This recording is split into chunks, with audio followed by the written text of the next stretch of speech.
Թող լինի երկերաշտություն, քանի որ մենք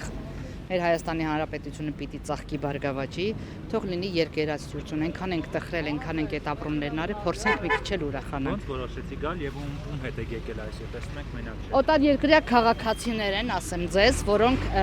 այստեղ են 4 տարի բնակվում, իրենց երկրից եկել են։ Երեխաները գնում են հայկական դպրոց, Իրանից են եկել, Իրանի Հանրապետության քաղաքն են, երկրից են եկել, դպրոց են գնում 4 տարի երեխաները, շատ լավ խոսում են հայերեն, իրենք իրենց մեյլով գրանցվել են, ցանկություն են հայտնել, որպեսզի գան, մասնակցեն նաև մեր վարչապետին, շատն էլ իրենց համար եմ եկել, քանի որ իրենք այդպեսի բաներ չեն տեսել, իրենք շատ ուրախանում են։ Ինչ կազմակերպություն եք ներկայացնում։ Չէ, ես անհատ հպարտ Հայաստանի Հանրապետության հպարտ քաղաքացի եմ։ Այո։ Ինչ կուզեք Փաշինյանը ձեզ համար նվագի այսօր։ Քանի որ Փաշինյանը երաժիշտ չի, ինչ էլ որ նվագի մենք պիտի գոհ լինենք, որովհետև գիտեք, մարդը այդ տարիքում, այսինքն այն տարիքում, որ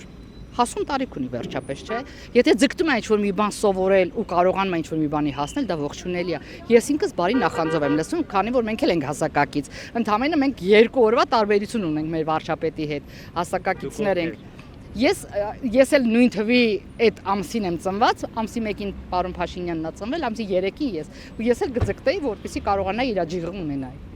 Հիմա այսօրվա միջոցառումից հետո ձեզ ավելի հպարտ եք զգալու։ Ես միշտ եմ ինձ հպարտ զգում, քանի որ Հայաստանի Հանրապետությունում եմ ապրում։